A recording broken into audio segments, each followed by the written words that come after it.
Hello guys, this is your friend and we are back with a new fanfic. Which is What If Sealed Master Naruto Build Harem with Mei and Karin Part 1. And if you enjoy this fanfic then please press the like button and subscribe to my channel for more fanfic like this. And now let's start the fanfic. Hiruzen stopped by the door at Naruto's apartment.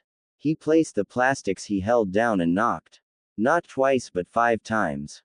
There was no response. He was certain though, that Naruto was somewhere inside the building. He opened the door and walked in. It was always unlocked. There was a sign of danger painted at the door. Someone had put it there. Naruto never bothered to remove it, neither did he. But at least no one would dare walk inside the place. So Naruto never locked it. Not a night. Not when he was running through the village. Not when he was in the forest of death. The place was cold and eerily silent. Hiruzen shivered slightly. He should be used to this. But this was his ritual every time he came here.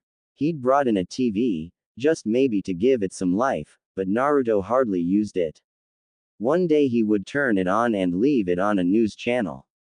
When he comes back, it is going to be on the same channel, remote still where he left it. He didn't bother saying anything anymore. The Sandame walked over to the small kitchen. The apartment wasn't the best. But it had everything. He had made sure of it. Still, this wouldn't mean much. Even if he bought a large fridge, with Naruto by himself, it would only have ramen inside. The damn villagers wouldn't sell him food. They wouldn't sell him anything. Since they couldn't touch him, they thought death by starvation was one way to go about. To some, it was just the fear of losing customers. Who wanted to buy in the same shop as the Kyuubi brat? Shaking his head, Hiruzen silently unloaded the grocery and packed it in the fridge and cupboards. He did this every month. Perhaps it was his punishment for the way things have gone. But if he didn't do it, Naruto wouldn't eat decent food. At least the blonde ate. He could cook. He had taught him how to cook. Once he was done, Hiruzen looked around. It was always tidy. Naruto was clean. He was a miserable lonely child, but at least he cleaned up his place. That was at least something good.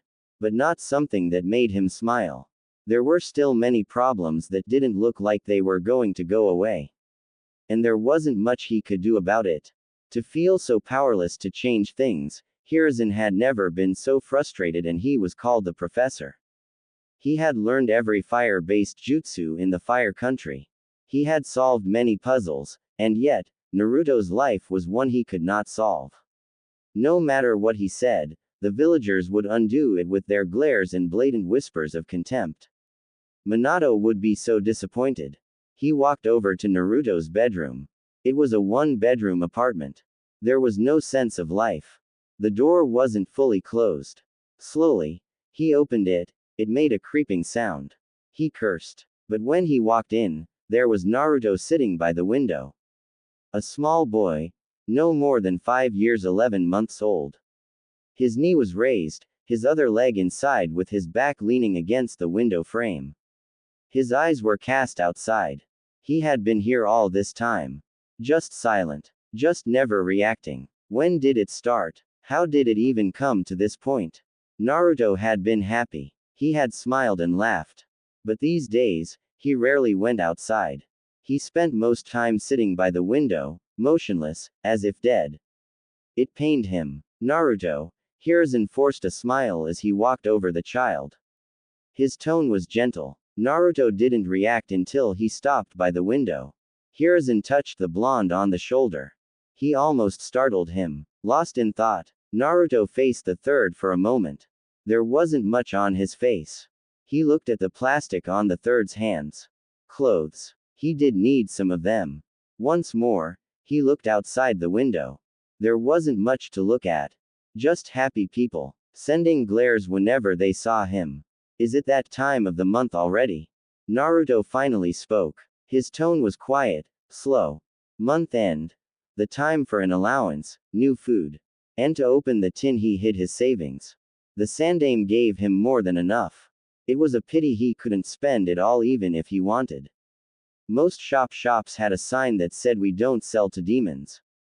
Hiruzen nodded. I brought you something. Naruto had to turn around to look at the sandaime. His tone had been filled with excitement. It was obvious from his eyes that he was holding himself from exploding with the news. Naruto grew curious. Maybe even hopeful. I've never seen you so excited unless you're reading that book you keep hidden in your robes, Gigi, Naruto said. He couldn't keep out the curiosity in his tone. Are you finally going to let me see? Hiruzen coughed. He placed the plastic he held down. And then knelt. Naruto then turned over to him and stood facing him. He had done it automatically without any urging. The third placed both his hands on Naruto's shoulders. His lips twisted upside down. He was apologetic. I'm sorry for not having done this earlier, Naruto. He stared into those confused blue orbs for a moment before pulling Naruto into a tight hug. I am sorry. Naruto stiffened sharply. He wasn't used to this. His personal space intruded. When the sandaime didn't let go, his hands slowly moved and he wrapped them around the old man. Warmth. It was a beautiful feeling. He pulled tighter to get more of it. He buried face on the sandaime's shoulder, enjoying the warmth. It was at moments like this that something he couldn't explain occurred to his heart. His eyes usually water. But the feeling was good. He didn't always get it. But it was good. He couldn't explain it, but he didn't dislike it, even though it nearly brought him to tears. You're going to suffocate me, Naruto. I'm still an old man, the sandaime said with a chuckle before pulling away. Naruto smiled. Yes, he smiled. It was an embarrassed smile. Sorry, he murmured. Hiruzen was happy to see that smile. He cherished it for a moment. There was truly hope. Not all was lost. Yes, there was hope. Listen very carefully, Naruto. You are not going to tell anyone what I am going to tell you, and you will not show anyone what I am about to give you. He paused. Do you understand me? Naruto didn't have anyone he could tell. He had no friends. He didn't have family. He was alone in this world. Maybe he could tell the old man at the ramen stand, but that was that. Yet, he was confused. Why would the old man say he couldn't tell anyone when he had no one to tell? It wasn't by design of an obsession with solitude. He had tried. He has wasted so many hours and days chasing friends. Even if he made them for a couple of minutes, their mothers would come and drag them away. Don't play with him. Don't talk to him. They would say. It hurt him. It seriously wounded him. The last friends he had made tricked him. They saw he was too eager to make friends and then tricked him. They had sent him to the forest of death. He should have known with the danger signs on the fences. He should have known when they laughed with madness when he crawled under the fence, but he had been eager. The forest had nearly killed him. The sandaime hadn't been amused. He had told him what happened. He had explained things and then swore those boys would never become shinobi. And they never did. Naruto had stopped trying. He had stopped. He had seen the ugliness of people. It terrified him. And he didn't want to experience it again. Why? Do you trust me, Naruto? Naruto quickly nodded. Yes, he said firmly. Hiruzen smiled. It will do your life harm if you tell anyone. I can't risk that, Naruto. I cannot risk anything happening to you. There was the chance that people would make connections. No, they would make connections. He wasn't worried about the Yondaime's enemies. He was worried about the villagers. They could reject the truth and try to harm Naruto for claiming otherwise. It wouldn't be pretty. He took out a picture from his robes. It wasn't framed. He handed it over to Naruto, who grasped it with both his hands. He was trembling. That, Naruto, is a picture of your mother. She was carrying you when it was taken. Like I told you, she died during the Kyuubi rampage. Mother. His mother. Her hair was red. It was that crimson color. Dangerous color. He was blonde. Naruto didn't question it. For the first time in his cold, brutal life filled with loneliness and contempt, Naruto had a mother. He had a mother. He wasn't the spawn of a demon. He wasn't the Kyuubi. He was born of this woman. This beautiful woman. The picture. He held it against his raging heart and walked over to his bed. He sat down. He had a mother. Those words repeated 1,000 times inside his head. Until tears rolled over his eyes. He made sure he didn't water the picture. Naruto felt happy. He felt relieved. He felt as if something had closed in his heart. Hiruzen took out a shirt from the clothes he brought. He looked at the Uzumaki symbol for a moment before nodding his head. If it was going to bring Naruto happiness, then he would do it. He sat beside the blonde, but didn't say anything. Not until a couple of minutes passed. He didn't want to ruin the moment. Hell, and Anbu even came before him to tell him there was an urgent meeting with his advisors, but he brushed it off. It could wait. He had much more important matters to deal with. Her name was Kushina. Kushina Uzumaki. The same name as his. Uzumaki. Naruto stared at his mother. But he listened to the Sandaime Hokage attentively. He didn't want to miss anything. Most of your clothes have this symbol. You can see it even in Konoha's Jonin vests at the back. This is the symbol of the Uzumaki clan. Your clan, Naruto. Your mother's clan. Before you get hopeful, there are no more Uzumakis out there. At least as far as I know. Your ancestral home. The home where your mother came from was destroyed during the Second Shinobi World War. He went on to tell Naruto the fame of the Uzumaki clan, its history with the Senju clan. He told the blonde most things. It wasn't a happy thing since the clan was destroyed and Uzu was nothing more than just ruins. But he believed it would give Naruto a sense of belonging. No matter what people say to him, he would know he came from somewhere and his mother once belonged to a prestigious clan. Gigi, will you take me to Uzu? I want to see it. I want to see it. He said those words with hope and excitement. Hiruzen frowned. But he didn't let it show to Naruto. Perhaps if he saw it, he would fully believe. It was one thing to be told about something than seeing it yourself. I will clear my calendar and take you there. But, he pressed his index finger on his lips. Don't tell anyone about it. When we go, it will be just the two of us. No one in this village will know. Naruto nodded vigorously. He would not tell a soul. End. Naruto had his eyes closed, standing on a tree branch in the middle of a forest, feeling the pressure of the wind. When it came to hiding his presence, Jiraiya was a master. To suggest that the perverted geezer learned this trade in order to peep would not be far off. Jiraiya had perfected jutsus for his lustful desires. He could deprive himself of sleep trying to figure out the defenses of a hot spring that was locked away to hide from perverts such as him. He didn't open his eyes when the Sannin flashed on behind him, in midair. His right foot blasting the airwaves as it moved towards the back of his head. On his left hand, Naruto held a kunai before ducking under the fast-coming kick. The moment it went above him, his body twisted in blinding fashion while he leapt into the air, getting away from the tree branch. Jiraiya grinned as Naruto faced him. He could see the kunai on his left hand. Naruto was deadly precise with those. It was always coated with chakra. Without blinking, the blonde flung the kunai. The hand movements weren't extreme. It just seemed as if he was flicking it. But the speed in which it traveled was dangerously fast. The grin on his lips disappeared. The toad sage bent his body backwards, his head facing the heavens as the kunai blasted past him. He felt the wind brush his face as it went by. The kunai hit a tree, blasting past it. Jiraiya didn't have the time adjust his body as Naruto flashed above him, a Rasengan on the palm of his right hand. He cursed the blonde's speed. The Rasengan was slammed into his chest. When it connected, the Sannin exploded into puff of smoke. Kaden. Fire dragon's breath. Jiraiya breathed out a stream of crimson flames from his mouth.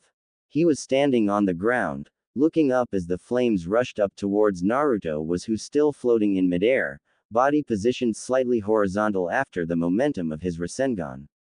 Looking at the incoming flames, Naruto moved his right hand across his chest.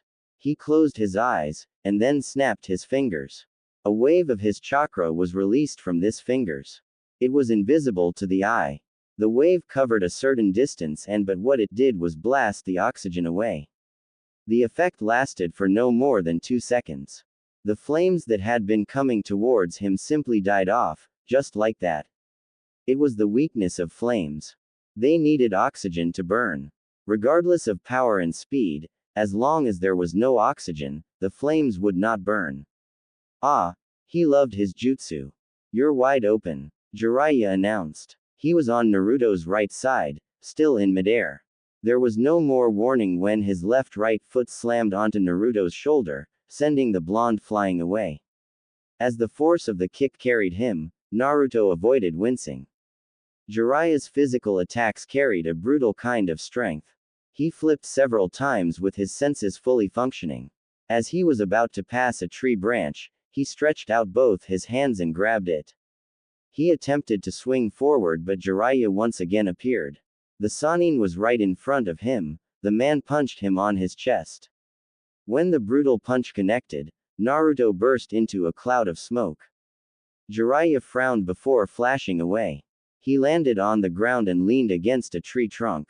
His eyes flashed open when he sensed something coming in fast. He couldn't react when a kunai went through on his right. It cut slightly his cheek before piercing through the trunk of the tree. Jiraiya sweated as blood dripped from his cheek. His heart pounded a bit with relief. That could have opened his skull had it been intended to do so. You're getting destructed. Naruto was in front of the Sannin. His right foot weaving through the air before slamming on his chest. The attack planted the Sannin against the tree. With his foot still connected with Jiraiya's chest, Naruto formed a small Rasengan in the blink of an eye. As he retreated his foot, he was driving the jutsu towards Jiraiya's chest. The Sannin dropped to the ground and Naruto's jutsu collided with the trunk of the tree, breaking it. As the tree began to fall, Jiraiya did a leg sweep, making Naruto off balance and start to fall backwards. The Sannin flashed above the blonde. Naruto quickly crossed both his hands above him as the back of Jiraiya's right foot came crashing towards his face. His defense held firmly and Naruto quickly grabbed Jiraiya's foot. He balanced himself quickly before spinning around in quick motions. He flung Jiraiya towards a tree. Futon. Wind bullet. He spat out a bullet of wind from his mouth. The bullet hit Jiraiya on his chest and propelled him further backwards. His back crashed into a tree with a sickening thud. Naruto was right before him, not easing up on his attack. He held a sword, coated with wind chakra. He swung it horizontally and seemingly cut through both Jiraiya and the tree, but the Sannin turned into a log. Jiraiya was behind Naruto, crashing down. His hands were held together, creating a giant fist. The slammed the hammer down with all his strength, hitting Naruto on his right shoulder. The force caused Naruto to fall to his knees, dropping his sword as his hand trembled and throbbed painfully. The Sannin wasn't done. The moment he touched down, he lifted his right foot, kicking Naruto on the back of his head. It was brutal. It forced Naruto to hit the trunk of the tree he'd just cut with his forehead.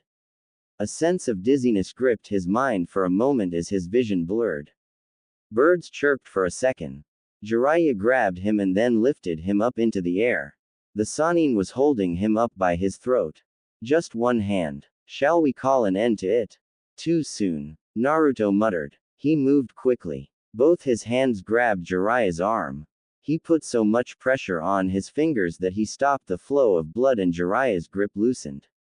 His legs moved up and he wrapped them around Jiraiya's arm. The Sannin cursed loudly before slamming Naruto on the ground. There was a loud boom as Naruto crashed with his back. But he didn't let go. He even started twisting the arm. Jiraiya started tapping on the ground comically before yelling. Naruto, you are going to break my hand. Do something about it. Naruto yelled back, careless of Jiraiya's pain. You shitty brat, if you break my hand, I won't be able to do research properly. That is worse than death. Naruto shrugged. It will save you from pain and women will have their dignity back. Jiraiya cursed once more and used his free hand to form a hand seal. His hair stretched and wrapped around Naruto. He strangled the blonde, forcing him to let him go. Once free, he hurled the blonde away. Naruto flipped several times before touching the ground with both his hands, trying to stop the momentum. Once he stopped, an earth spike burst from the ground. It was sharp, and dangerously moving towards his chest. Naruto propelled his body backwards by pushing chakra into his fingers to push himself. The spike missed him, just by a whisker. Jiraiya expected this. He was upon the blonde. Twisting as he moved, he channeled chakra onto his fight foot and then slammed it on Naruto's face. The kick picked the blonde off the ground, but before he could do anywhere, Jiraiya grabbed his right foot and then twisted him up before hurling him towards a tree. Naruto didn't have enough room to balance his body and so he crashed into the tree with his back. The Sannin appeared in front of him, driving his punch towards his chest. Jiraiya sensed a spike of chakra and tried to retreat. The blonde burst into a swirl of hundreds of small wind blades. He landed a distance away, but before he could even glance at the damage, he felt the air leave his lungs. Naruto was standing just away from him, with a bleeding face, but he was sucking all the oxygen away. It became harder to breathe for Jiraiya. He fell on his knees, clutched his chest, his mouth hung open. He was going to pass out. There was no relief when it stopped. Naruto kicked him on his forehead with a wind-enhanced kick. He guessed it was payback for his earlier kick. Jiraiya felt his head tremble violently. His vision blurred as dizziness took over. He didn't even feel it when he hit a tree with his back. His senses came back when something slammed into his gut, causing him to spit out saliva while falling on his knees, hands on his gut. The attacks were enhanced with wind. It wasn't like Tsunade, but they did the damage. Naruto fell down on his butt, his breathing labored. He wiped out the blood on his face and then fell on his back. He needed to rest. Once the pain was over, Jiraiya leaned against a tree trunk and looked at his hand. It was bleeding with several cuts. He applied his medical ninjutsu to stop the bleeding. The cuts were not deep, so they closed. After a couple of moments of silence, he looked at Naruto. His right hand still ached from that lock. The blonde was improving. He was getting better and better by each month. This training trip had been the best option for Naruto. If they hadn't done this, he wouldn't have gotten closer to his godson, he wouldn't be producing another shinobi who would surpass him. It was still early days, but one day, Naruto would surpass him. He would be better than him. Jiraiya was honestly proud. Minato had been a genius, but Naruto had potential and he used it to his advantage. He knew his potential. The blonde was also willing to learn. "I'm no longer taking it easy on you," Jiraiya more or less grumbled. The last hits had been unpleasant. It has been quite a while since someone managed to hit him so hard. I told you to bring your A game, even senjutsu if possible. I'd kill you with senjutsu. And I am soon going to cripple you if you're not careful. Naruto retorted. Jiraiya frowned. That was true. He couldn't deny it. It wasn't the arrogance speaking. It was a fact. Before their training ends, Naruto was most likely going to leave him bedridden for a couple of days. They did fight with the intention to kill. There was no friendly. You could break a leg. It was part of the training. Part of fighting experience. More than anyone, Jiraiya knew the experience was important for survival. Your reflexes are good and your speed has improved. But you need to stop leaving gaps between your attacks. Jiraiya lectured. You also leave yourself open each time you snap your fingers. It is only for a second. When fighting against normal shinobi, I can recover quickly. Don't take comfort in that.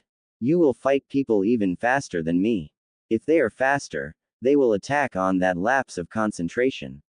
If you cannot work around the problem, it is best you leave that jutsu for emergencies. I think that would be best, Naruto said before going silent for a moment. It requires maximum concentration and I must stop breathing monetarily. For you it might be seconds, but for me, it is like minutes. Well, we can't take away the fact that the jutsu is a work of genius. It basically makes the fire element useless against you, Jiraiya smiled. When are you going to broaden your arsenal? You can't be satisfied with just wind. That aside, wind is weak against some elements. You must always be ready to adapt to any change, and using different elements helps in this regard. I can work something out with fire. Given my extensive knowledge of the element, Using fire-based jutsus for me should require minimal effort, Naruto said, getting up. I will send a letter to Tsunade for her to send us some scrolls with fire-based jutsus, he said while getting. Come on, let us go back to the town. He looked at himself and frowned. This is going to drive away customers. Don't flatter yourself. You're not pleasant to look at even when you are clean. Jiraiya glared at Naruto. Neither are you. He spat. Naruto shrugged. I have never been pleasant to look at. I have accepted that, he said indifferently. But you seem to be struggling with denial. You should sit in a dark corner and repeat after yourself, I'm not pleasant to look at, I'm not pleasant to look at. I know it will finally click in. Jiraiya didn't ease on his glare. The cold dark humor. Sometimes Jiraiya questioned Naruto's sanity. But he knew there was no harm. He was used to it. They would be laughing any moment. It has always been like this. At least he was with his godson. Who else did he have? The Sandaime was gone, and that had truly shattered the blonde. The old man was everything to Naruto. And when he died, without saying a word to him, Naruto has suffered. And then there was Sasuke. The cursed Uchiha. Thinking of him made Jiraiya angry. Well, not since they left Konoha has Naruto brought up the subject. Not once, not ever. Hell, the blonde didn't even talk about Konoha. And Jiraiya didn't push. He was getting close. There was no need to venture into territories Naruto didn't want to touch. But he understood that they couldn't ignore it forever. They would have to talk about it because sooner or later, they would have to return to Konoha. You could at least try to be nice, you know. My heart isn't that strong anymore, he said with mock misery, feigning to be 100 years old. Old people are locked up in their homes, Naruto said. He sighed and stared into the heavens. What do you think is up in the sky where we cannot see, sensei? Jiraiya cast his eyes into the clear sky. He stared for a moment before shaking his head. I don't think there is anything there. I don't think there is life there. Interesting, isn't it? Naruto said. What? You say there is no life there, but up in there is where this world receives its life. If the heavens do not make clouds for rain, the trees, the animals, the grass, these things will die. The rivers will eventually run dry and people will be next. There is no life there, and yet, it is where we receive our lives. Once again, Jiraiya looked into the sky. He couldn't argue with the blonde on that note. One thing he has noted about the blonde was that he was deeply knowledgeable about many things. And he knew how to apply his knowledge. Perhaps it was the wisdom he gained from spending much time with the Sandaime Hokage. When you spend time people, something about them also rubs off you. That is nature, Jiraiya said. Naruto nodded. Yes, nature. So beautiful, calming, and yet it can be so dangerous. I like nature, he said before changing the subject. I have been curious, you have no shame, have you ever tried peeping on Tsunade? Jiraiya's body froze. Yes, it was more of a whimper than anything. He could never forget that memory. He still had those wounds from the beating she had dished on him. He fought with the crazy side of him that said it was worth it because he had nearly died that day, literally. Tsunade had pummeled him hard. She had broken so many bones, the pain. Worse, she healed him after doing it and then threatened to beat him into the brink of his life again if he tried it once more. Well, those had been younger days. He could escape now, but he wouldn't dare try it again. He had learned his lesson. Judging by that response, you must have received quite the beating.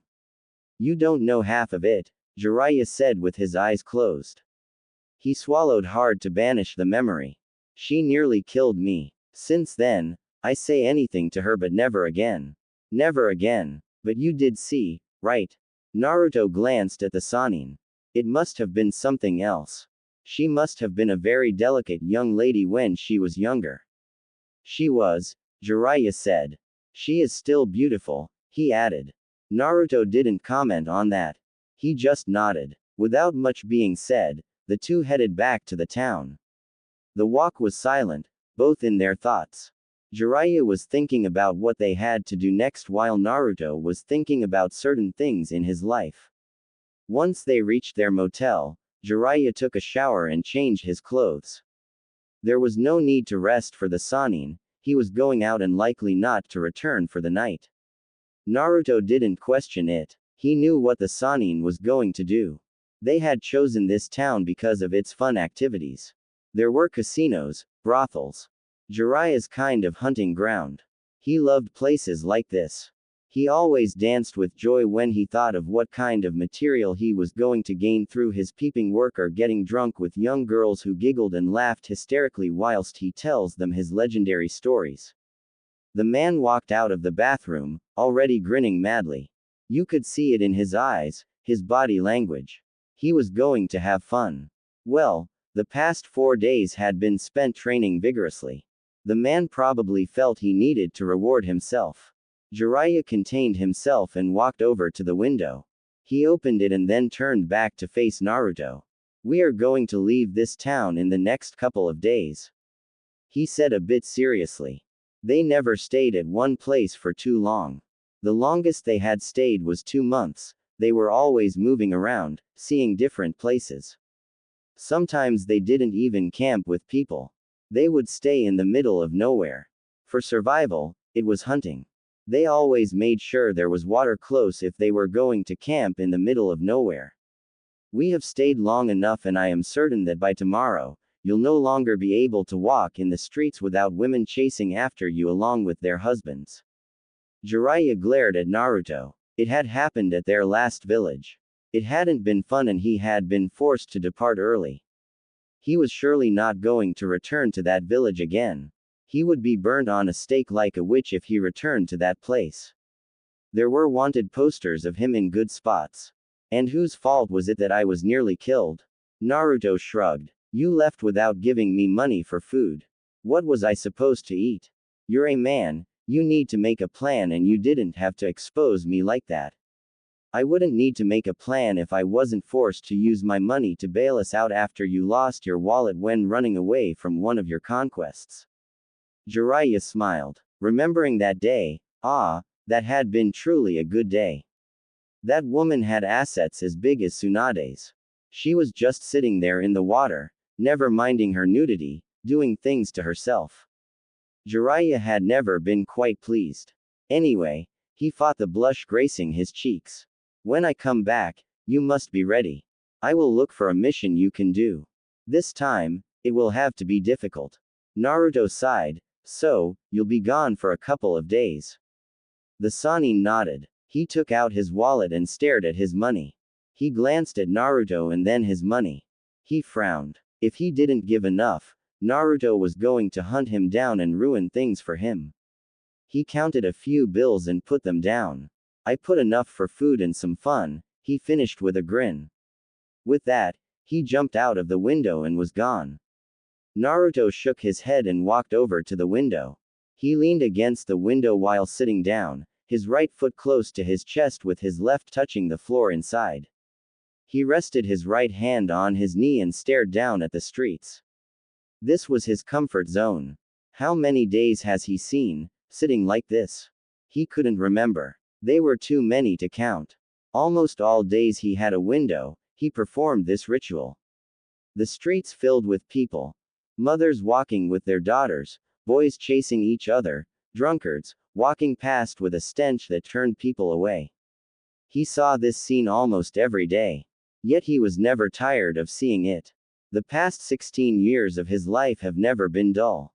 There was always something happening. Had it not been for the old man, it would have been chaotic at best, but when he saw those mothers, he remembered his own mother, the woman who gave birth to him. Now he knew he had a father. The Sandaime had left it as his last revelation before he died, a painful experience that had been losing the one you loved, the one who saved your sanity. Jiraiya had come in, talked to Tsunade and he was taken out of the village after a couple of months of misery and solitude.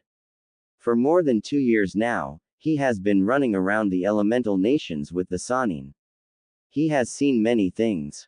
Many people, the shamefulness of Jiraiya, and he had learned to drink. He had learned to speak to women. He was still young, but his body was growing fast. Then again, The old man had always ensured that he ate healthy. After an hour, a bird flew over to Naruto and landed on his right shoulder. He stood up and walked over to a small wooden table in the wide room and sat on a cushion. He took the scroll it carried and the bird flew over to the window. It stood there, as if standing watch. It always did that each time it came.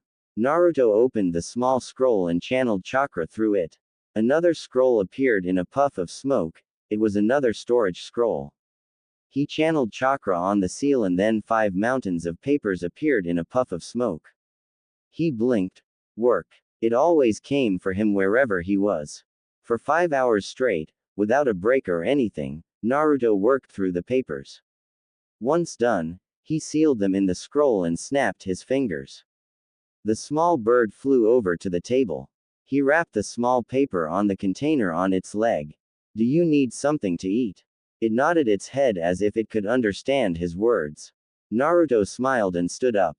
He returned with a small cup of water and fresh bread. The bird ate and then drank. If you drank, I'd give you some sake as thank you. The bird seemed to shake its head as if to say, alcohol. No thank you. Naruto laughed. Safe journey, he said. The bird made a sound before flying away. The sun was already setting, it would be night soon. He couldn't sit here forever, he would lose his mind. Naruto went over to clean himself and then changed his clothes. Once done, he took a nap. By the time he woke up, it was dark outside. He pocketed the bills Jiraiya left him and put his hands on his pockets before walking out. He was already familiar with the town. He knew where to go, but it usually depended on where the wind was blowing. His mind wasn't focused on the road ahead, so he only blinked when he stopped at a bar. He could hear the music blasting from inside, voices of male and females. Miserable people having fun and happy people expressing their joy. To be human, to be alive. People came here. There was a guard at the entrance. It was to guard against children walking inside. The young ones had a rebellious streak about them. They liked the joys of the adults. The forbidden ecstasy always seemed to be too attracting to humans. Naruto just still 16, still underage, but he was a shinobi. Those rules didn't apply. When the large man saw his headband, he merely grunted and opened way for him. The insides were dimly lit. The noise was too much. But those who complained about it shouldn't be here in the first place. They should be at home sleeping or reading night stories to their kids. If you couldn't handle the pressure, just stay away from it, or so a certain lady had told him. Naruto went towards the bar. He didn't sit. He looked around and saw a free table by a corner. It was dark and you couldn't see clearly. It was his perfect place. He ordered 4 bottles. Once they came, he took 2 cups and walked over to his little corner. Solitude. The alcohol. Ah, the perfect combination to drown in bitterness. Konoha. It has been 2.5 years since Naruto left the village and still, there was no mention from Jiraiya on when they would return. Her friend hadn't even been returning.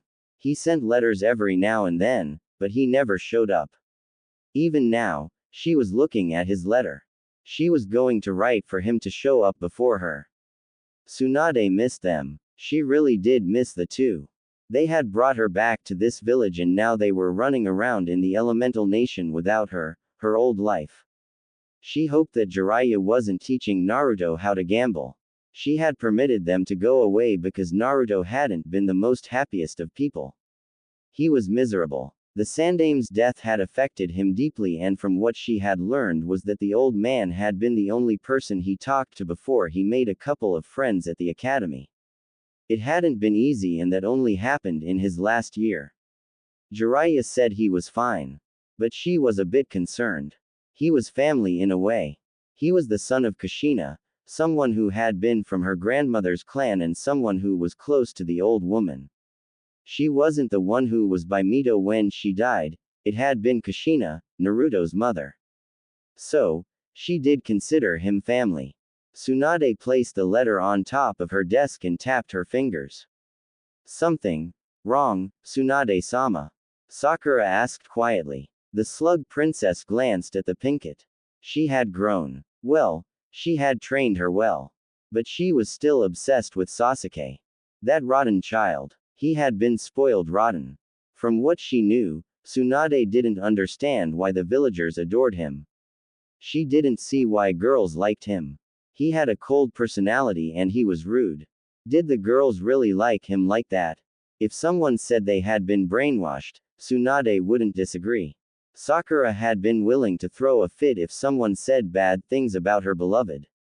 The damned Uchiha. No, Tsunade said with a shake of her head. I'm just worried about Naruto. It has been 2.5 years now, and from Jiraiya's letters, they are still training. He is even requesting scrolls to continue with Naruto's training, she explained with a frown. Naruto. Her teammate. The boy she'd been cruel to in their days. At some point, even Sasuke had yelled at her and told her that she didn't understand anything. She didn't know anything. Sakura had been hurt, but she hadn't understood why Sasuke gave her that reaction. Now she did. She had been cruel to him. She never acted like a teammate. There were good memories, but her attitude towards Naruto bothered her these days when she looked back at it. Perhaps it was because now she understood things about him. She knew his story. She knew why he got along with Sasuke. They were both lonely people. They both didn't have anyone. And she had mocked Naruto for not having parents. Sasuke didn't have them either, but she had considered that his had died. Naruto had never known his. He was an orphan, but she never considered Sasuke as an orphan, but he was in the same boat as Naruto. How is he? Sakura asked carefully. Jiraiya never explains in detail, but he is fine, Tsunade said a bit bitterly. Sakura was surprised at the realization. So he has never sent you a letter? Tsunade nodded. No, not even one, not since he left. I have only been hearing from Jiraiya. If this continues, I will order them to come back, she said firmly. She didn't say anything as Shizune walked into the office, holding more stacks of papers. She frowned. Why do you have to bring that load now? I just finished another one. It is going to pile up if I leave it, Shizune said calmly. There is also this, she said, handing a report to Tsunade. The Godime looked at the report for a moment before frowning. Troubling news. She didn't need it now. She closed it and put it on the drawer on her desk. She handled the letter from Jiraiya to Shizune. Please make sure you get everything in the list, I need to send them to Jiraiya. Shizune looked at the list. She left quietly without saying another word to Tsunade. Once Shizune was gone, Sakura took the opportunity to ask. Anything on Sasuke? She asked hopefully. Her eyes widened. She didn't want to miss anything on Tsunade's face. Tsunade shook her head. Still nothing. Well, he is with Orochimaru. He is rather difficult to track down, she frowned. But we must find him. The time is coming for Orochimaru to change bodies, and if we don't act, he might take Sasuke's body. That will be over for the Uchiha. Sasuke-kun won't let that happen. Sakura said firmly. When Tsunade merely stared at her, she sunk down a bit and became nervous, and worried. Do you think he will? That is the only reason Orochimaru gave him the cursed seal, Tsunade said. That aside, Naruto did say Sasuke said he was going to sell his soul to the devil to get the power to kill his brother. If it means giving his body to Orochimaru to kill Itachi, then he might do it. I wouldn't even be surprised if Orochimaru manages to twist Sasuke into allowing him to get his revenge for him. For a moment, Sakura's body froze.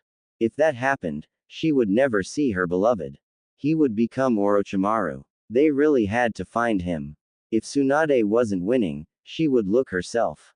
Can't you ask Jiraiya-sama to do something? I didn't want to burden him, but it looks like I don't have a choice. Tsunade said. 4 days after Jiraiya left Naruto. It was in the afternoon when Jiraiya returned. He found Naruto sitting motionlessly by the window. Perhaps it was something they had in common, but he never sat there like he was dead. Naruto never even used the window like the door. Never ever. Jiraiya had never seen it. Even when he was sitting there and had to go out, he would out through the door. It was strange, but Jiraiya never questioned. That took you long enough, Naruto said without turning to face the Sannin. I'd stepped out of the town to receive some information. Jiraiya said as he sat down next to Naruto. He had his back leaning against the wall, the blonde on his left side. You know my network is very busy. I know, you sometimes leave for a month chasing shadows, Naruto responded. He glanced down at the Sannin for a moment. What did you discover this time? Jiraiya realized, there was no hint of curiosity. Naruto was rather good at it. He was never too eager to learn anything. Even when he was asking things considered secrets, he never showed you how interested he was. Sometimes it made it difficult to tell if he was serious or not. Jiraiya had learned to just share or say he didn't have to know. If Naruto was asking, he wanted to know. It is about Uzu. He looked up. To see Naruto's reaction, there was nothing out of fashion. My ancestral home, Naruto said a bit lazily. There were many rumors going on about the land of whirlpools. The village had been reborn, but no one knew who did it and how it came to be. Suddenly one day, people just heard the rumors and the wave country confirmed it because they traded with the village. What bothered people was that the land was being led by the unknown, someone who was called the Emperor. No one has seen him, not even the people within the village. Considering how the village saw its end during the Second World War, I'm certain some people are very nervous. Naruto added, his blue eyes staring outside once more. Jiraiya nodded. The village had been destroyed. It hadn't done anything to anyone. The Uzumakis didn't fight in wars. They were a peaceful nation, but yet, they were powerful. People were nervous about their power and ended up plotting their complete destruction. Now, there were just remnants of the clan. But with the village restored, did it mean that there were many other survivors of the clan out there and they had regrouped? Iwagakure is the one that is most agitated. Jiraiya said. They are concerned because if really it is the Uzumaki, they might have an enemy with a grudge. That is one way to look at it. Naruto said. Jiraiya raised an eyebrow. He would not forget, Naruto was Uzumaki. Even though he didn't live there, it was still his ancestral home and his mother had come from there. How would you look at it? Naruto shrugged indifferently. My clan was peaceful, they did not support wars, and they did not fight. They were allies of Konoha but never partook in the wars. They didn't start trouble with anyone.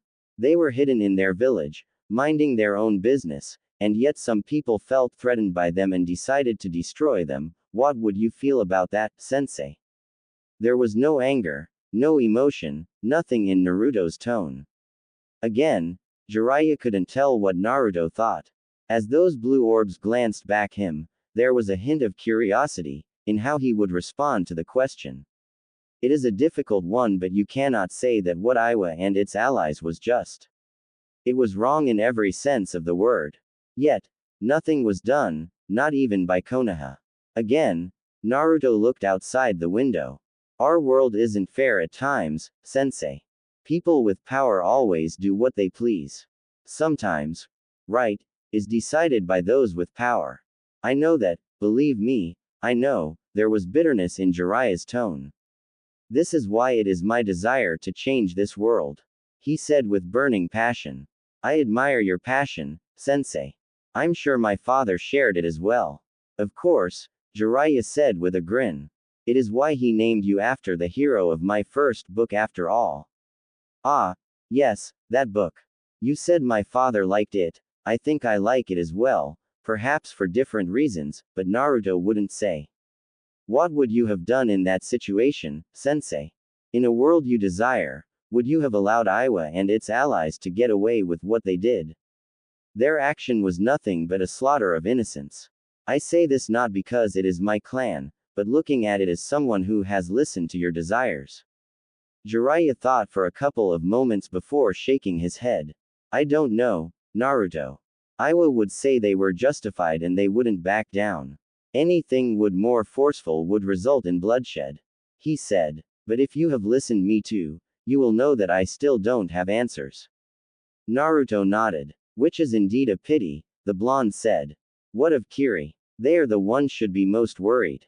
Kiri is a bit far and we don't generally go there. It was locked up in a civil war. But I heard that the war was over and that a new cage has been named. I'll go there sometime. Jiraiya said. Naruto didn't say anything else on the subject, he just nodded and asked. What is new in the information you received? Nothing much, there are still many things we don't know. Getting inside is near impossible. I'd have to go there myself. But since it is something that will require time, I can't do it now. I would have to be away from you for a long time, and there are dangerous spies get killed there, Jiraiya explained lightly. I want to focus on our training now. But I am checking Iwa's movements. What are they doing? Nothing as things stand, but they are watching. I wouldn't bet against them preparing naval forces to prepare for an invasion if they feel they might be attacked. Kill them first before they kill you, Naruto said. It was the cold truth. Jiraiya could only grunt in response. What would you do if it came to that? Naruto took his time before responding. I don't know, he said. You said we'd do a mission when we leave. The Sannin nodded. Are you ready? He asked. But let me correct you, I never said, we. Naruto looked at the Sannin curiously. Why don't I like the sound of that? Jiraiya smiled. There is nothing to worry about. Otogakur. Kukukukukukuku. Orochimaru laughed with throbbing joy, seeing Sasuke fight. He was sitting on his throne. The Uchiha was excelling and moving faster than he had anticipated. He had been right after all and the Uchiha was a good candidate. But then again, he was never wrong, was he? He was usually right because he made calculated moves. Kimimaro had turned out a failure because of his illness, but Sasuke was perfect. The Sharingan would finally be within his grasp and he would make sure that the body would last him. It was a pity he could not sit Sasuke on a chair, strap him up and then begin to bisect him to an up close to what actually happened inside the Uchiha's body. Well, he just had to be patient. He would do it once he gained the body. He didn't have a problem with cutting himself up. Orochimaru went through a fit of coughs coupled up with blood. He frowned. This body had reached its limits. He really needed another host. He couldn't move freely now. And very soon, he would be bedridden, unable to do anything. Kabuto walked up to him, medicine. Dutifully, the nin gave him his medicine before glancing at Sasuke who was fighting in the hall. He is improving splendidly, he said. Should we inform him of Naruto-kun's improvements as well? Orochimaru shook his head. Let us leave that for now. It might come in handy as a form of motivation, he said. Did you bring what I asked for? Kabuto nodded. I've also found something interesting that you might like to know, he said lifting up his glasses. Orochimaru eyed Kabuto. Was he being teased? If the man knew he was going to like it, why didn't he just say it? Kabuto was loyal, but sometimes Orochimaru questioned it. He smiled. What is it? It appears that Gurren has once more surfaced in Uzushiogakure. Orochimaru blinked. Oh, that was indeed an interesting piece of information. His former number 2 had vanished from him along with that boy. He hadn't bothered chasing after them because they were no longer useful. Gurren had done what he needed her to do. Perhaps the only thing she could prove was that of danger to him was about what she knew. Well, she has been gone for about a year now, and nothing has happened, so he thought he was safe. That aside, he hadn't thought she had gone to join another village. Well, that could be troublesome since we don't know anything about the village, Orochimaru finally said after weighing up his thoughts. Have you sent someone? Yes, but they didn't come back. Well, it is interesting, Orochimaru. I could go myself, but at this point, I need to be by your side. A bitter reminder that he did need Kabuto at this moment. His movements were limited and very soon, he wasn't going to be able to do any by himself. The medicine wasn't for anything but pain. He couldn't stop the rot. So long as his soul remained here, the body would continue to break apart and he would experience the pain. Why didn't Kabuto just leave him? He shook his head. He needn't think about such things. There is something I have prepared, but I'd rather not use it unless there is no other choice. I am not going to be like this forever anyway, but if Gurren was here, I'd take her body and continue to nurture Sasuke-kun until he is ripe for the taking, the Sannin said. Call him. Kabuto nodded and called Sasuke. The stoic-looking Uchiha walked up to the two, his fully matured Sharingan glaring at the pathetic-looking Sannin with so much coldness that it filled Orochimaru with joy. What? I have a mission for you. I'm finally leaving this cage, Sasuke said as he accepted a scroll from Kabuto. Everything is in there, Orochimaru said. It is merely a test of your strength. I want to see if you can succeed smoothly before changing tactics for your training. River Country. Naruto sitting under a tree in a meditative position with his eyes firmly fixed on Jiraiya. The Sannin was sitting there with him. Plans were drawn on the ground. Naruto had already surveyed everything while Jiraiya watched. The Sannin hadn't commented and said he would not comment. Even if Naruto was making a mistake in something, he would not say anything, not until the mission was over. The Sannin had said he had to make sure no innocent person died, and if it happened, he would have to live with it because that was what happened. The village close to them was being occupied by criminals, scums who were here for the loot. The village of Takumi has sent for help and they had to remove the scums. Naruto had to do everything by himself. There were 30 enemies, but they were mostly just bandits. 10 were shinobi but nothing strong that would cause him trouble.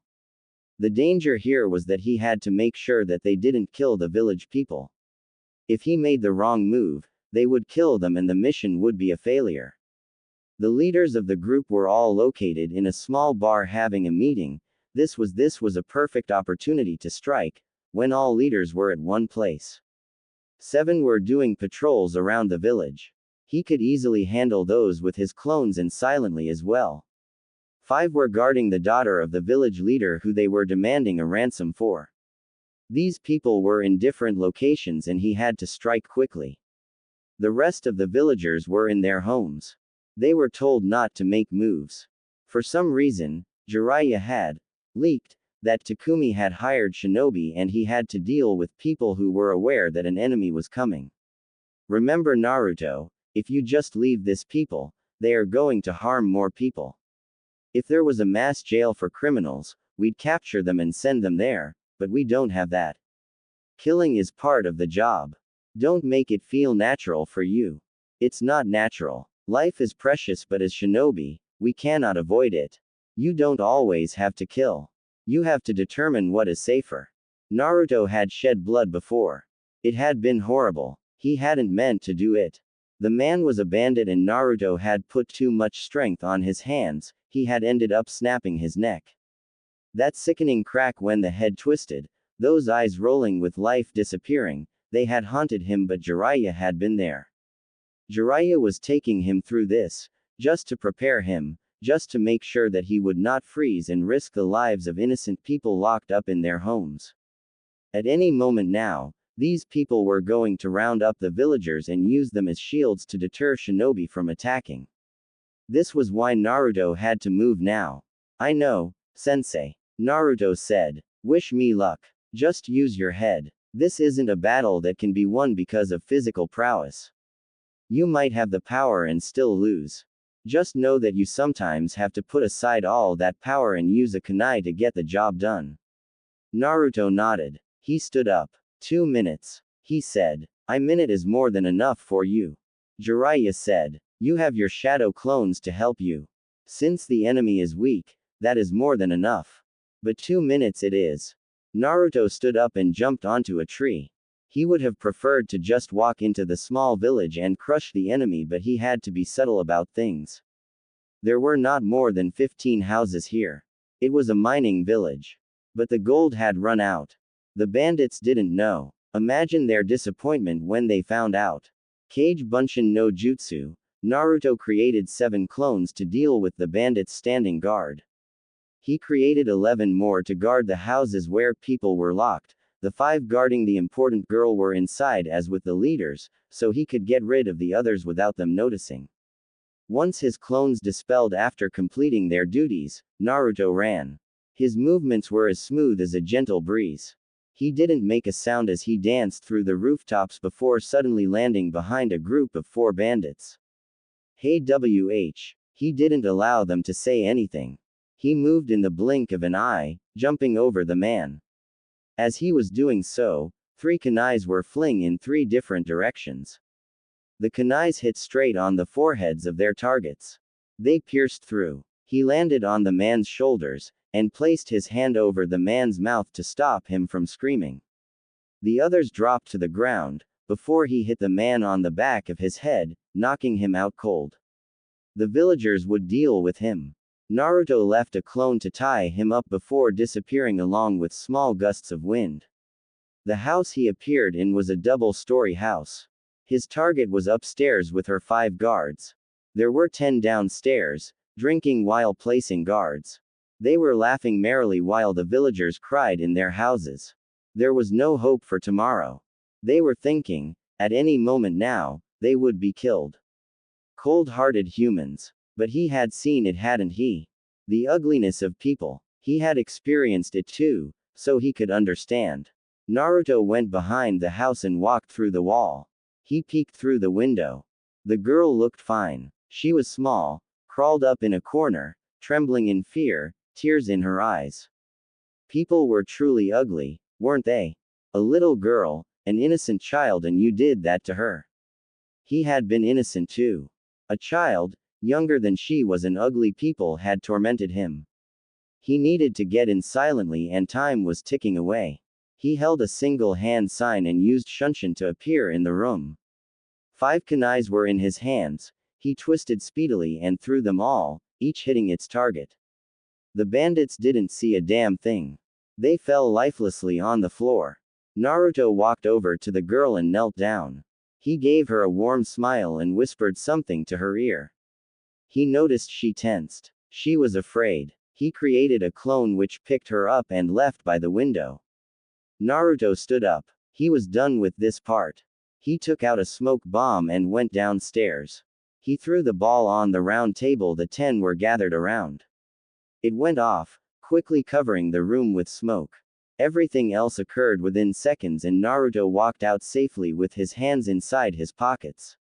He could consider his mission done and dusted. He just had to interrupt a meeting, and with everyone else gone, he didn't have to worry about the safety of the civilians, but the clones would still keep watch of everything. Naruto had manners, unlike a certain pervert. So he actually knocked when he arrived at the door where the leaders of the bandits were gathered. He knocked gently a couple of times before a large man walked up. He dwarfed his frame by sizable proportions. Even a Chunin would be afraid to face such a man whose face was a field of scars. What? The man demanded, glaring at Naruto. He then noticed the headband. They sent a brat. A brat? He looked insulted for a moment. Naruto didn't say anything. His response was to punch the man on his face. Despite his size, the man was sent flying back inside the room. He crashed loudly onto a wall, face bleeding, teeth falling out.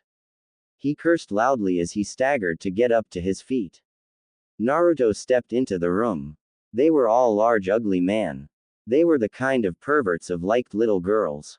Pedophiles. He counted them calmly before greeting them.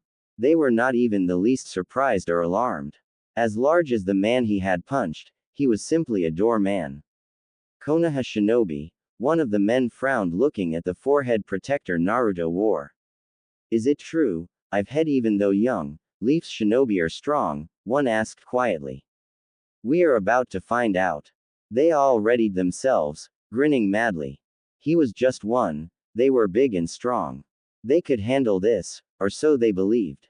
Between mob justice and quick deaths, what do you prefer? Naruto asked in a calm tone. But a mob justice was no good, was it? Maybe the villagers would pay back the people who made them suffer, but it did nothing but incite violence in the hearts of people.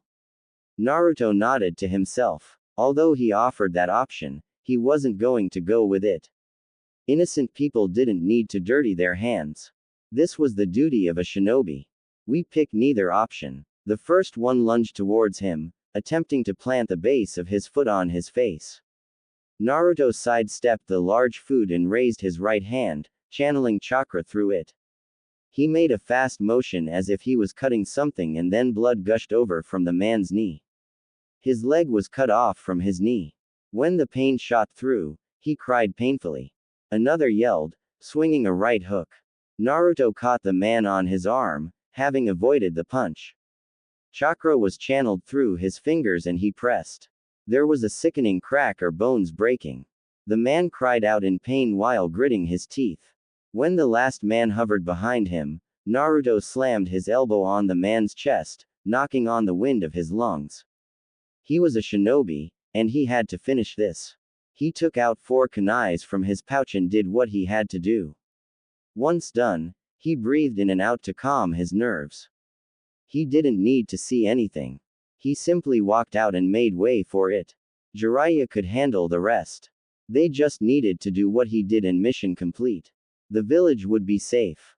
Minutes later, Jiraiya walked up to Naruto. "I can't complain," he said of Naruto's performance.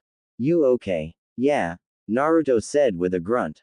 "Where to now? I doubt we are going to be staying here. Takumi to collect our payment. You know someone has to pay for our living expenses," Jiraiya said. "We will stay in the village for a couple of days before deciding where we will go. I have to wait for something." "Our payment?" Naruto asked with a raised eyebrow. "It is my payment, sensei, and we are not sharing. I'm the one who found the mission, and we are a team. Takumi hired both of us and they will pay both of us," Jiraiya said. "You should have asked the terms before you did anything." "Well, I can always tell them that you didn't do anything and don't need to get paid," Naruto offered. "I'm sure they'd believe me." "You wouldn't." Naruto smiled. "Of course not. I wouldn't do something like that to my beloved perverted sensei." When Naruto first met the Biju inside of him, he had been truly frightened, not of those huge eyes or its size, but the sheer amount of hatred those eyes directed at his presence. He was surely just an insignificant person the Biju could squash under its massive paws, yet it could look at him with so much hate that his body trembled. Naruto had never felt something so powerful.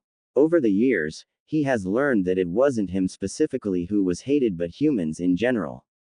The poor beast was forced to remain caged because of its power. It was a sad thing. Of course, Naruto didn't pity the beast. He didn't hate it either. As he gently touched the waters, those huge eyes opened slightly. Naruto marveled the size of the Biju, its intelligence. People were missing out by simply brushing out the Biju as nothing more than a source of power, a weapon of destruction. Chaos incarnated. Those eyes, I wonder if you stared at my mother as you do with me.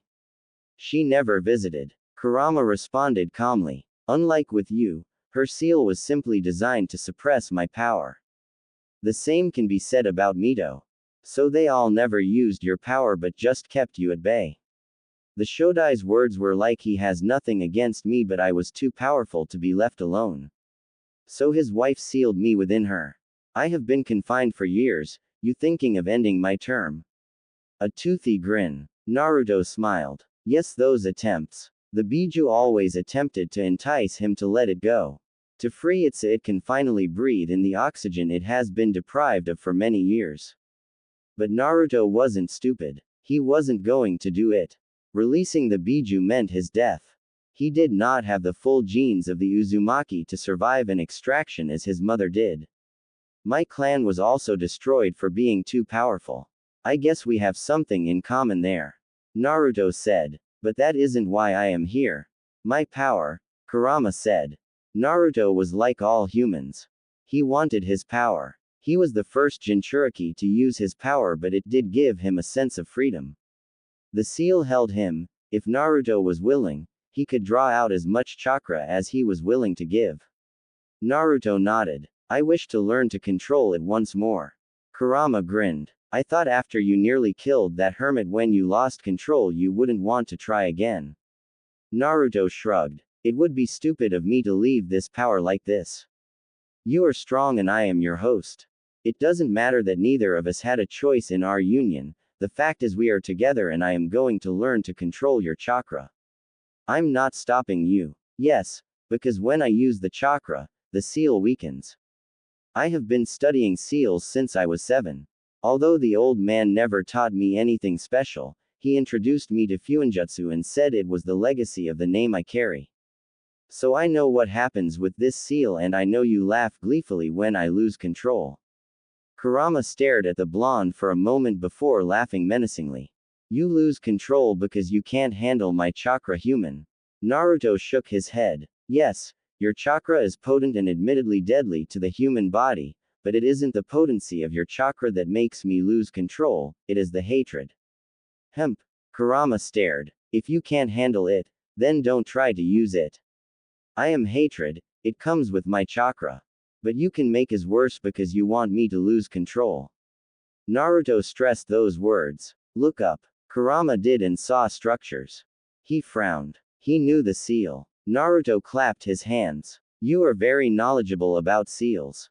Then again, you have always been sealed within seal masters, he said. That is insurance. You are not going anywhere unless I say you are. If more than 6 tails of chakra leak out the seal, that falls down on you and restrains you.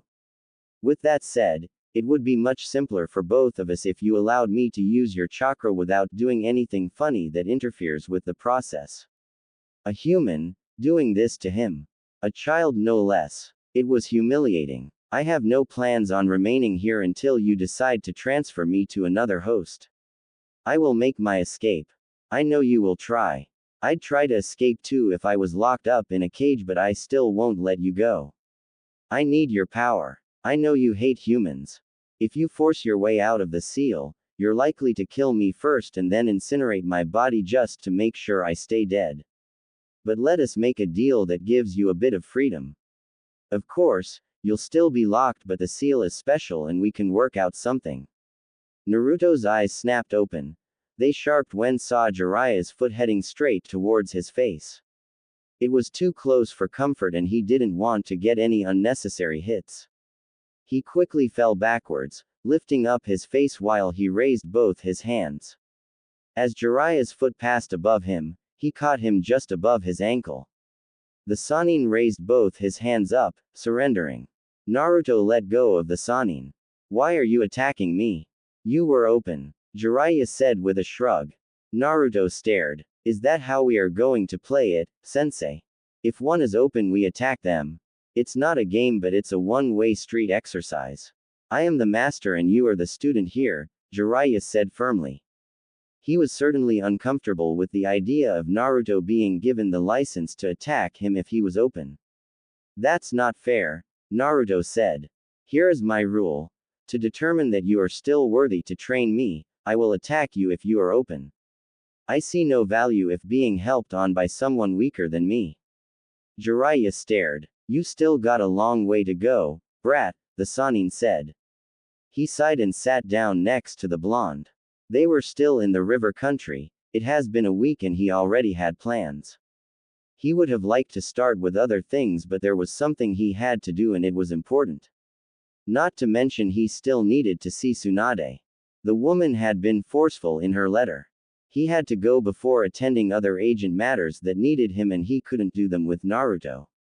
But even if he was to leave Naruto, it wasn't going to be much of a problem for the training the blonde had to go through. Naruto did his own training when it came to ninjutsu. Even as his sensei, he only informed Naruto of the basics and the blonde did everything on his own. When they do get to fire, he would only teach Naruto the basics in a jutsu he knew. The blonde would learn everything by himself. He trained Naruto with taijutsu, kenjutsu and some genjutsu. Naruto was not that good with the latter, so they'd shelved it and focused on simply being able to negate them. Troubled, Jiraiya glanced at Naruto for a moment before shaking his head. No, he said. I was just sorting out my thoughts. What were you doing anyway? Ah, when you interrupted me, Naruto started. I was having a delightful conversation with the Kyuubi regarding the use of its chakra. You'd loosened the seal before to allow me to draw out as much chakra as possible, but there were massive negative consequences to this. Jiraiya frowned. He still hadn't even told Tsunade about the incident. She would freak out, possibly question why Naruto even needed to learn to use the Kyuubi's power. But he believed it was necessary. Why have so much power inside of you and not learn to use it? Besides, with the way Minato designed the seal, it was designed for Naruto to control the power. The key was for this purpose. The cage could still be unlocked while keeping the Kyuubi sealed. However, if Naruto was consumed by the power, the Kyuubi got free. Don't remind me about those consequences. The toads won't give me the key again after that incident, the Sannin grumbled. They'd questioned his decision. Well, he had been close to dying and releasing the Kyuubi at that time. If he had died, the Kyuubi would have escaped. Jiraiya laughed bitterly at the thought. It would have been a ridiculous end to his miserable life if his last deed was unleashing a hateful Biju into this world. It would surely leave a trail of destruction on its path, and who would be blamed for it? Most of all, Naruto would be gone. He would have ended Minato's legacy. Naruto shrugged at this. He didn't need the key at this point. He had already copied it and memorized it. Without seeing it, he wouldn't be able to recreate it because the lock was hidden and the seal itself was worthy of Uzumaki. For greatness, we must be willing to take risks, sensei. If everything came easy, things would be different. Naruto said. My conversation with the Biju centered on it allowing me to use its chakra freely. Of course, I can still use it freely, but when forced and taken in its raw nature, it leads to situations we'd both rather avoid. Jiraiya was silent for a couple of moments. Did it say yes? Of course not. The Biju wants to leave the cage, Naruto said with a shake of his head. Even so, I still want to learn to control its power. We are fine with at least 2 tails, but anything more than that, it becomes a problem. I'm okay with that, but you must understand that power alone doesn't determine things, Naruto. You can control the power of the Kyuubi and still be unable to do anything. Naruto smiled. Sensei, you should know there is such a thing as soft power. Believe me, I know and understand it. Orochimaru doesn't use his physical prowess to entice his mad followers, he speaks to them, a language they can understand. That is politics. But the power of words cannot be underestimated. You can change things with words. You can influence how people look at things with your words. But as shinobi, there comes a time when words cannot save your life or protect what you value. That is where this power comes into play, don't you think so, sensei? Jiraiya nodded. Sometimes Naruto spoke volumes. Sometimes he spoke like someone who was much older. But he was just a brat. And of course, these were just moments. That is correct. I see sensei taught you valuable lessons in life. It was necessary, Naruto said with his eyes closed. The villagers glared at me with contempt, they said things in whispers and it crushed me. There were no jutsus there and yet my life could have been destroyed. That is just one practical example of how words can change things. The bitter days that he hadn't seen much of, Jiraiya cursed his cowardice. Had he been a little courageous, he would have bothered trying with Naruto, but he did not. Even when he came, he watched from afar. His sensei had asked him, when are going to introduce yourself to Naruto? It didn't have to be anything related to his parents. The third was his beloved master. Naruto could have understood without too many questions. But he hadn't. He had said he couldn't do anything good. Sensei was really good to you, huh? There was sadness in his eyes. Naruto nodded. He was my family, he said and paused. A minute passed before he spoke again. When do we begin? Jiraiya gathered his thoughts for a moment. He gave Naruto a scroll and explained. This contains what you need in order to learn how to convert your chakra into fire before learning to use fire-based jutsus. Like what you did when you learned to bend wind. Naruto shook his head. He returned the scroll back to Sannin. I know how to that. Jiraiya blinked. When did you learn? You have never even tried using fire-based jutsus when sparring with me. You always use wind. About a year ago, Naruto said with a shrug. I have been putting focus on learning to use wind chakra and controlling the air around me. This requires maximum focus. I couldn't allow myself to be preoccupied with something else. More than a year and he never said a word. Not a damn word. But then again, given that shrug, it was apparent that he didn't take it as something serious. You still don't know any fire-based jutsus. I have a good memory. I most certainly remember the hand signs you have used for your jutsus.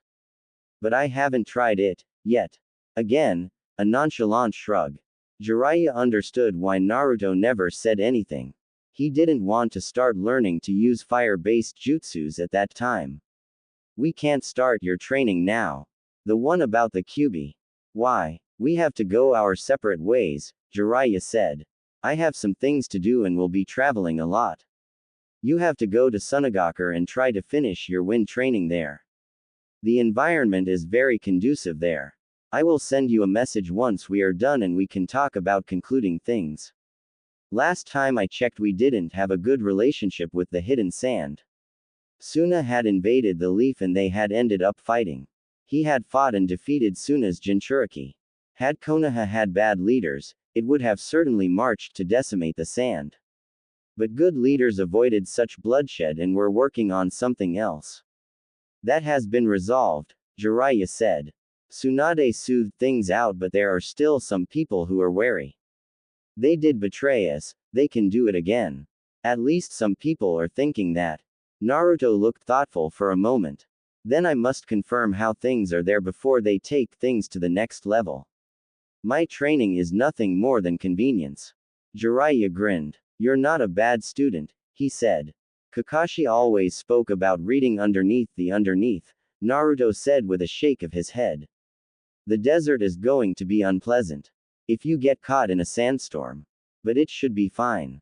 You can always consider it a training trip. You really do like trial by fire sensei. You threw me in a deep pit to get me to learn how to summon the toads, Naruto stared. One of these days sensei, you'll be drunk and wake up sleeping next to the old hag while posing. Jiraiya shivered at the thought of Tsunade seeing him before her when waking up. She'd kill him this time around. Let us not go that far, he said nervously. I sent a message to the Subaku family to inform them of your visit. I thought it would be suitable they know. Naruto nodded and looked up into the sky. I'll camp by the border tonight and enter the desert before the sun rises. He said. Don't try to learn using the Kyuubi's power there. We don't want you accidentally leveling Sunagakur to the ground. Jiraiya said. He could actually see that happening. The Kyuubi had enough firepower to do that. The only way he had managed to even survive was through suppressing the chakra.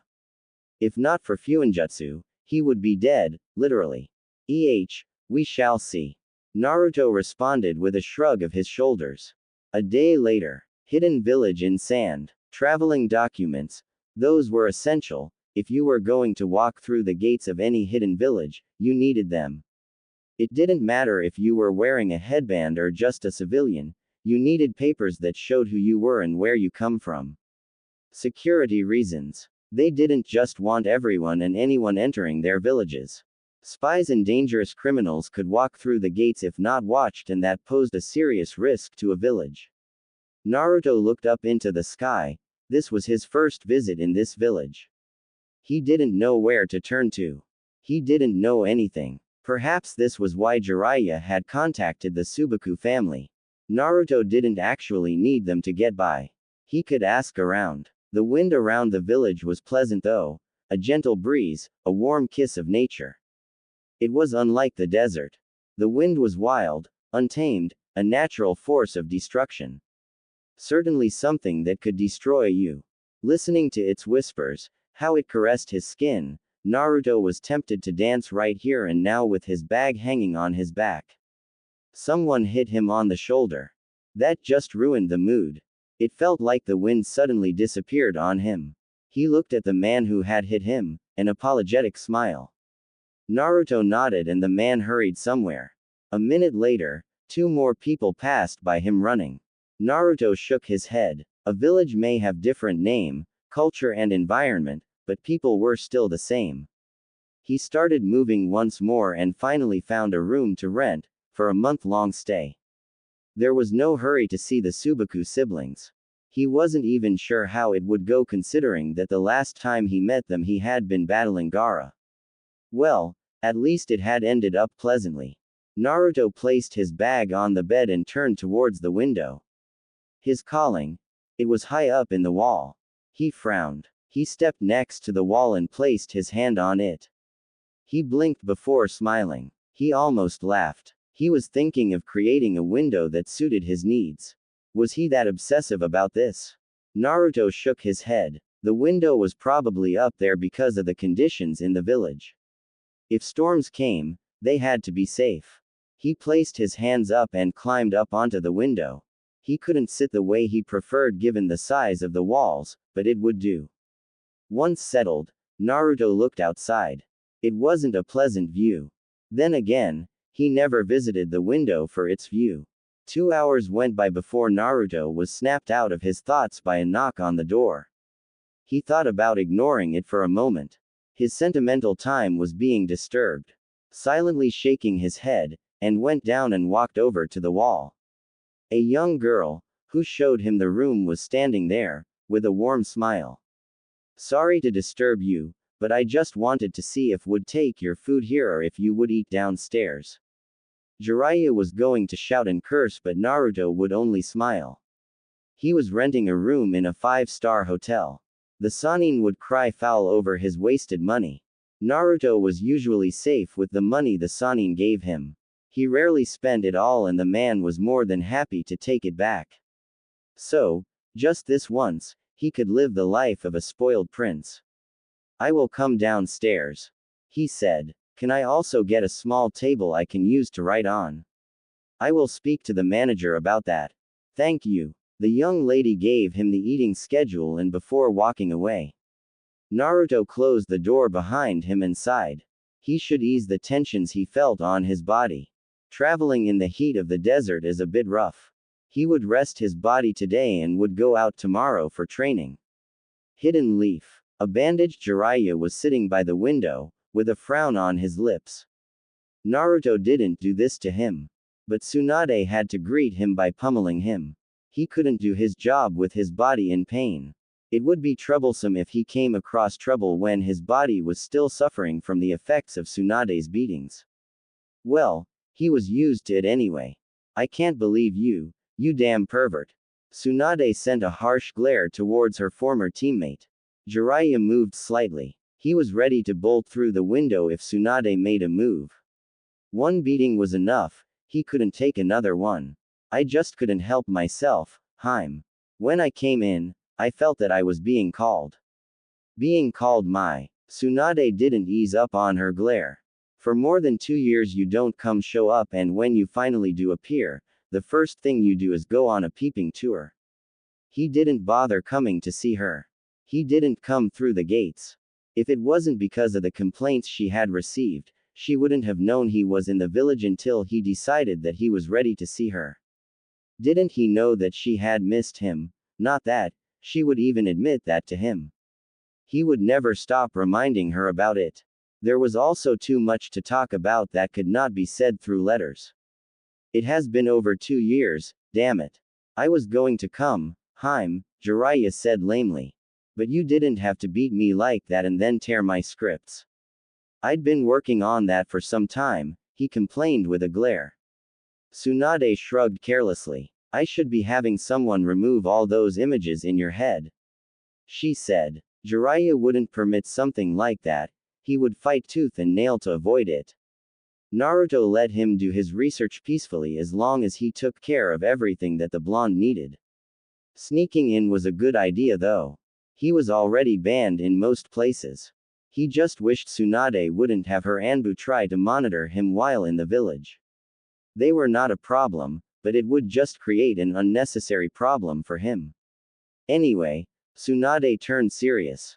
What did Naruto say when you said you were going to come here? For a moment, Jiraiya thought of lying, but he chose not to do so. He wouldn't do that to Tsunade. Nothing, he said. Tsunade was silent for a few moments. At this point, it was getting dangerous, but she didn't want to get suspicious or cast doubts around Naruto. But he could not mope around forever. Or maybe he wasn't moping around but just had nothing to say. He hasn't had very good memories in Konoha. They certainly didn't give him anything. As far as she knew, the only good thing that had occurred for him in this village was when they cheered for him after he won his match at the Chunin exams. But that was the only thing. All other memories were bad, and the Sandame's former advisors seemed particularly worried about this. Then again, they dined with Danzo. There was always an ulterior motive. But they kept disturbing her about Naruto's return to the Leaf. She certainly didn't want him to spend more years in the wilderness. She was sure he would be here when needed, but the Leaf didn't need another Jiraiya. I was thinking that perhaps he would have said something, Tsunade said in a measured tone. He doesn't talk much about anything personal. We get along just fine and I think he is fine, but we do need to start talking about these issues. Then again, it seems that unless I bring up something we won't talk about it unless it has something to do with training. But he does talk when the subjects come up. Jiraiya nodded his head. He isn't a silent person when you are talking to him, but he can be very silent. He does this thing where he can sit motionlessly for hours like he is a statue. There was a bit of indifference about the way Jiraiya said those words. He even shrugged in the end. Why don't you sound concerned about it? It isn't a problem, he said. I think it is done out of habit. Tsunade was silent for a couple of moments. She couldn't get any reports the Anbu made on their observations of Naruto. There was a register that said someone was observing him, but there were no records of it. Not in this office, not in the Sarutobi compound, not in Anbu HQ, and she didn't know who was doing it. Well, she had succeeded her sensei. If it was something dangerous, he would have made sure to keep it for himself only. The training is going fine, I assume. You don't really give a clear picture in your reports. Everything is going fine. If we end up taking more time, I will talk to the Toads about teaching him Senjutsu. But I will see what happens in the coming months. Forget Senjutsu. Why are you talking like you are going to spend more time away from the village, Jiraiya? You have to start talking about coming back now. There is a limit to how much I can tolerate this. I will talk to Naruto about it, but I did mention that we would have to talk about concluding things, the Sannin said. Tsunade stared at the man. He didn't sound concerned, and he wasn't saying they would come back. You're not concerned, are you? You are happy you are spending time with your godson and are able to do some good for your past failures. Jiraiya smiled bitterly. That might be true. It may be selfish on my part, but I am doing something good here. Naruto is learning and he will become a great asset to Konoha. It isn't like there is anything that really needs him here, so he can afford to focus on his training, Jiraiya responded in a tone filled with regrets. I will talk to him about it. Let us just give it one more year, Haim. Tsunade sighed. The issue with Uzu is becoming a problem. Naruto is Uzumaki and his continued absence in the village is troubling to some people and to me really. If there are survivors of the Uzumaki clan there, would he decide to go there, or would he come back to this village that has done nothing but treat him with contempt?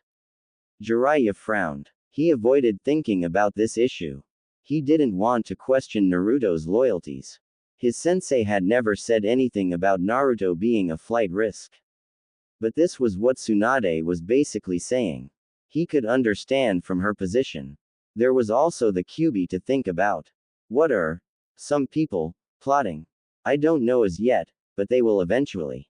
She sighed tiredly. Who could have thought that the revival of one small village could unsettle things so much? Well, you could understand why it was destroyed in the first place. Our world depends on bijus to balance power, but they had the power of making possessing bijus worthless. The Uzumaki's sealing prowess was something that we can never see in this world. Jiraiya said. If they have come back, now you start questioning, are they going to come for us? A paranoid person like Danzo will also be thinking, will they also look at Konoha? Why would they turn to us if they have indeed revived? Konoha did nothing after Uzu was destroyed. Nothing. Mito was married to the first Hokage. We carry their symbol on our shinobi vests. Kushina was sent to this village for the sole purpose of becoming a Jinchuriki. And yet, when their village was destroyed, we did nothing. Tsunade frowned. That just raises a new problem. We will deal with it when it comes. But if we are looking at it in that way, they have a lot of enemies. She said. We still don't know anything, so best we wait. Have you been able to determine Naruto's standing in this? Jiraiya shook his head. No, he said. He asks questions when talking about it and poses some things that get me thinking, but always does it objectively, not as Uzumaki. Naruto did that often. He didn't reveal his opinion on most things despite his willingness to engage him in any subject. You have to find out what he thinks, Tsunade said. What do you have on Sasuke?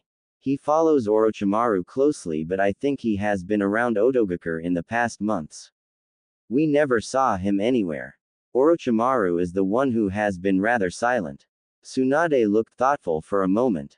Since he has to change hosts every 3 years, we can assume that his current host is starting to wear out.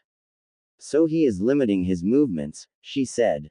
This would be a good moment as any to apprehend him. Jiraiya nodded. But we don't know where he is. Otogakur is a massive web of hideouts. If you go to one, Orochimaru will know and escape. You really can't move unless you know exactly where he is. I expect you to find out soon before he takes Sasuke's body. I personally don't care for the brat, but we can't allow Orochimaru to have him. I'm going to be looking around for the next couple of weeks. I will come with something, at least I hope. What of Naruto? I didn't tell you. I sent him to Sunagakur. He will be there for at least a month. If he didn't stop by the desert to train, he should have arrived already. Jiraiya said. You could have said when you came here, Jiraiya, Tsunade said with a shake of her head. How long are you going to stay here? I will be gone by tomorrow morning. Jiraiya said. I have to do what I need to do quickly before meeting up with Naruto. I have given him a month. It will be best if I don't keep him waiting by taking too long. Sunagakur. Naruto was in a training ground. It hadn't taken long for him to find it. The whispers of the wind were just too much for him to ignore. The wind just felt so natural, so gentle, so powerful. In the places he has been, he has had to use much of his chakra to generate wind jutsus, but here, you could control the wind itself. It was a difficult adventure, but nothing impossible. It could be done. You just had to learn to move with the wind and just be one with it. In this exercise, Naruto usually meditated and allowed himself to measure the speed and density of the wind. You could not simply wish to control something you did not understand and could not measure. He meditated for about 2 hours before standing up. He took a stance and breathed calmly, his breathing becoming silent, like an assassin. Once he had achieved this, Naruto lifted his hands up and then down again. He twisted around and the wind picked up. He jumped forward and the wind moved with him. He stopped and smiled. He didn't care that someone was watching him. It was only natural for them to observe his movements. He was still a leaf shinobi and maybe they had become allies once more, but he was using their training grounds without even talking to anyone in their ranks. And by now, they probably knew that he was a Jinchuriki of the Kyuubi. If they were willing to let their Jinchuriki run loose in Konoha, they'd think the leaf would do the same.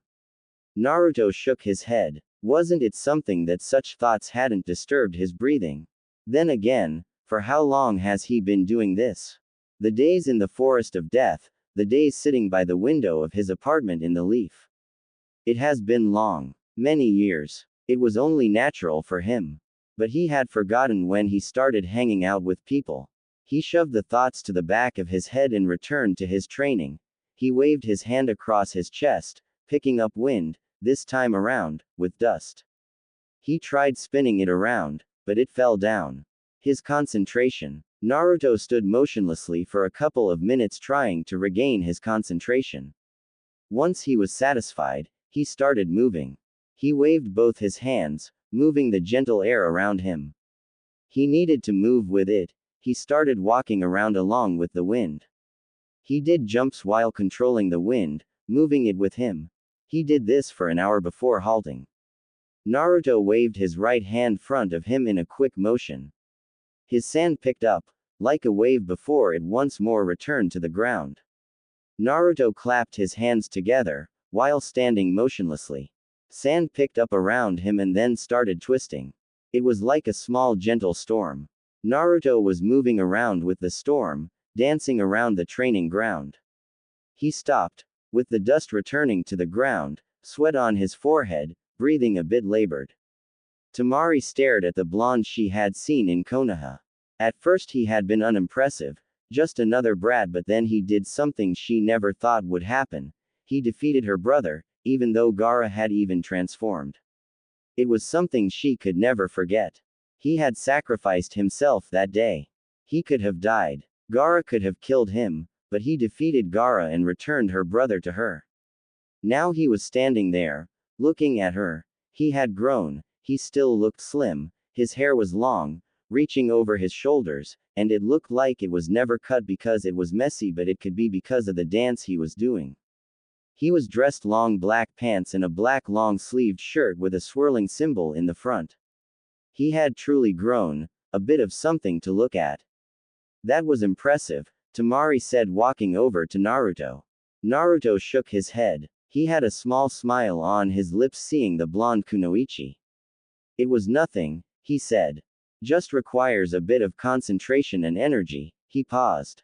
You don't have a problem if I sit down, do you? I am a little worn out than look. The exercise took out a lot from me.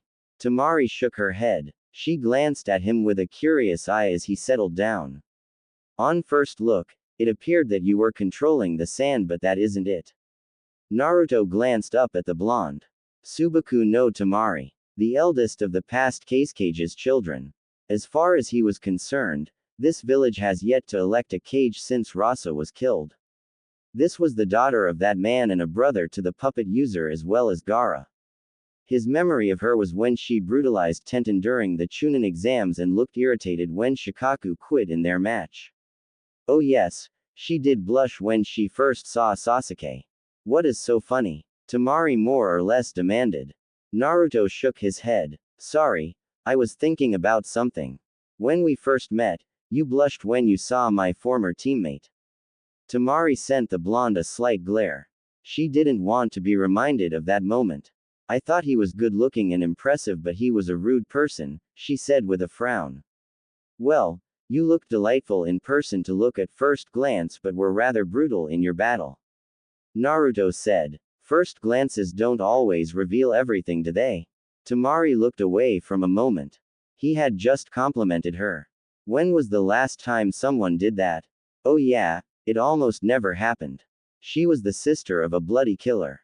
Even though Gaara had changed, to the people of this village, he was still the bloodthirsty killer who killed people just for looking at him, a bitter past that just didn't seem to stay away from them.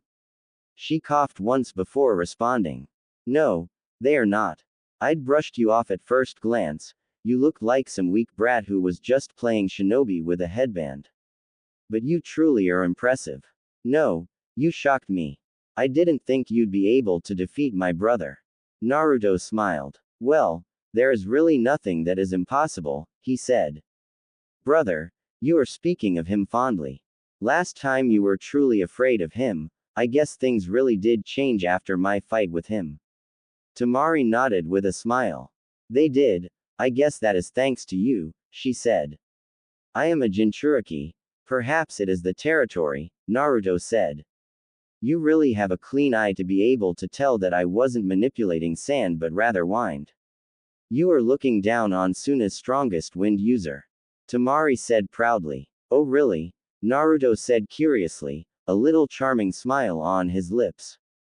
Tamari thought he was mocking her. She looked at him sternly. What is with that response? Naruto shook his head. No offense, he said with both his hands in the air. He looked up in the sky. I have been around and I haven't come across anyone who says they are the best in their village when it comes to wind. Then again, I have mostly been dealing with civilians. I am also a wind user, as you saw, so that makes me curious. Tamari stared, looking at him skeptically before finally accepting his response. Any reason you didn't to see us when we were expecting you? This is my first time in this village. Tamari stared, unimpressed by Naruto's response. Are you trying to say that you didn't come because you don't know where we leave? She asked, a bit rhetorically. And yet you still found a hotel to stay and even managed to make your way to a training ground. She paused. How stupid do you think I am? Naruto didn't respond to that trick question. I wanted to look around the village by myself without my hosts because it is my first time being here. Being able to navigate around unfamiliar places is important for shinobi. You're not always going to go to places you know. Tamari was a bit embarrassed for her rant. She jumped to conclusions. She glanced at him at the corner her eyes. He had his face staring at the sky, his eyes clear. She couldn't read anything from his face, but he had stopped smiling. Sorry, it was truly difficult saying that. Naruto shook his head. I led you to it, he said. Tamari stared at him for a moment, trying to understand the meaning of those words. She couldn't figure it out, so she ended up just shaking her head. It would be of service to us if you came to our house, we are your hosts after all. I'm staying here for at least a month, besides that, I am more comfortable in my own private space, Naruto said calmly. But invite me tonight for dinner and I will come. Tamari